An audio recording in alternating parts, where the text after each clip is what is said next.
Friends, வணக்கம். Welcome to Saro Saran foods. நம்ம இன்னைக்கு சரோ சரண் ஃபுட்ஸில் ஒரு சூப்பரான சட்னி ப்ரீமிக்ஸ் ரெசிபி தான் பார்க்க போகிறோம். இந்த லீவில் இந்த ப்ரீமிக்ஸ் பொடி நம்ம ரெடி பண்ணி வச்சிட்டிங்கன்னா சட்டுன்னு எங்கேயாவது வெளியில் கிளம்பும்போது இட்லி மட்டும் சுட்டுட்டு இந்த ப்ரீமிக்ஸ் ரெசிபியை எடுத்துகிட்டு போயிட்டோம்னா வெறும் தண்ணி கலந்து மட்டும் இந்த சட்னியை நம்ம யூஸ் பண்ணிக்கலாம். இந்த சட்னி அவ்வளோ சூப்பராக அவ்வளோ டேஸ்ட்டாக இருக்கும். ட்ராவலிங் டயத்தில் உங்களுக்கு ரொம்ப யூஸ்ஃபுல்லாக இருக்கும். அதே மாதிரி வேலைக்கு போகிற அம்மாமார்கள் இருந்தீங்கன்னா சண்டே இதை ஒரு தடவை ரெடி பண்ணி வச்சிட்டிங்கன்னா அந்த வீக் ஃபுல்லாக நம்ம இதை யூஸ் பண்ணிக்கலாம். இதை நம்ம வீட்லேயே ரெடி பண்ணி வைக்கிறனால எந்த விதமான ப்ரிசர்வேட்டிவும் சேர்க்காமையே நம்ம யூஸ் பண்ணிக்கலாம். பீனட் சட்னி ப்ரீமிக்ஸ் தான் பார்க்க போகிறோம். இதுக்கு முதல்ல ஒரு கடாயில் அரை கப் அளவுக்கு நிலக்கடலையை தோலோடு சேர்த்துட்டு நல்லா அடுப்பை மீடியம் ஃப்ளேமில் வச்சுட்டு நல்லா கலந்து விட்டு நல்லா வறுத்து எடுத்துக்கலாம். கைவிடாமல் ஒரு 2-3 நிமிஷம் நல்லா கலரி கொடுத்தோம்னா எல்லா பக்கமும் நல்லா ரோஸ்ட் ஆகி வந்திருக்கும். இந்த சட்னி ப்ரீமிக்ஸ் எல்லாமே லோ ஃப்ளேமில் வச்சு மட்டும்தான் நம்ம வறுத்து எடுக்கணும். ஏன்னா ஹை ஃப்ளேமில் வச்சுட்டிங்கன்னா கருகி போயிடும். அதனால நம்ம வறுக்கிற எல்லா பொருளையுமே லோ ஃப்ளேமில் வச்சுட்டு நல்லா வறுத்து எடுத்துக்கலாம். பாருங்கள், இந்த அளவுக்கு நல்லா வறுத்து வந்ததும் வேறொரு பிளேட்டுக்கு மாற்றிடலாம். இப்போ அதே கப்பில் ஒரு கப் அளவுக்கு நம்ம பொட்டுக்கடலை சேர்த்துக்கலாம். நான் முழு பொட்டுக்கடலை சேர்த்துருக்கேன். நீங்கள் உடச்ச பொட்டுக்கடலை இருந்தாலும் அதை ஒரு கப் அளவுக்கு சேர்த்துக்கோங்க. மெஷர்மெண்ட் கப்பு இல்லாதவங்க ஒரு டம்ளர் இல்லாட்டி வேற ஒரு பாத்திரம் வச்சு நம்ம அளந்து எடுத்துக்கலாம். அரை கப் நிலக்கடலைக்கு ஒரு கப் அளவுக்கு பொட்டுக்கடலை சேர்த்துருக்கேன். இதையும் லோ ஃப்ளேமில் வச்சுட்டு இந்த அளவுக்கு நல்லா வறுத்து எடுத்துக்கலாம். இதை வேறொரு பிளேட்டுக்கு மாற்றி நல்லா ஆற வச்சுக்கலாம். இப்போ அதே கடாயில் 5 போல் வரமிளகாய் சேர்த்துக்கலாம். ஒரு சின்ன துண்டு புளி சேர்த்துட்டு நல்லா வதக்கி எடுத்துருங்க. நல்லா வதக்கி எடுத்தோடனே இதையும் வேறொரு பிளேட்டில் மாற்றி நல்லா ஆற வச்சு எடுத்துக்கலாம். இப்போ எல்லாமே நல்லா ஆறுனதும் நிலக்கடலை பருப்பை தோலெல்லாம் நீக்கிட்டு ஒரு மிக்சி ஜாரில் சேர்த்துக்கலாம்.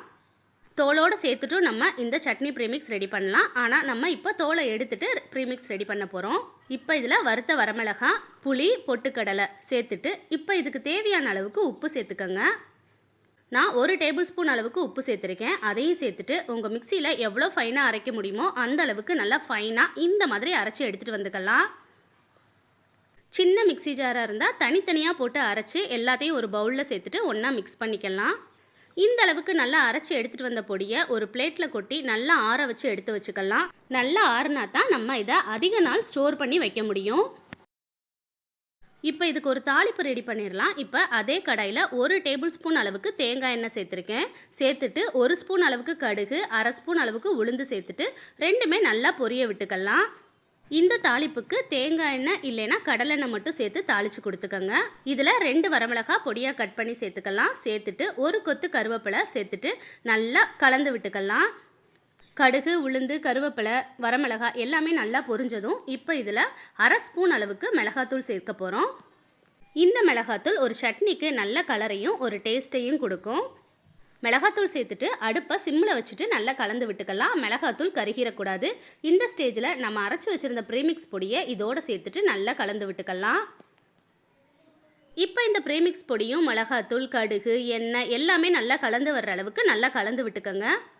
எந்த விதமான கட்டியும் இல்லாமல் நல்லா உடச்சி விட்டு இந்த மாதிரி அழுத்தம் கொடுத்து நம்ம நல்லா கலந்து விட்டுக்கலாம். ஒரு 2 நிமிஷம் நல்லா கலந்து விட்ட பிறகு அடுப்பை ஆஃப் பண்ணிவிட்டு நம்ம அப்படியே ஒரு பிளேட்டில் கொட்டி நல்லா ஆற வச்சு எடுத்து வச்சுக்கலாம்.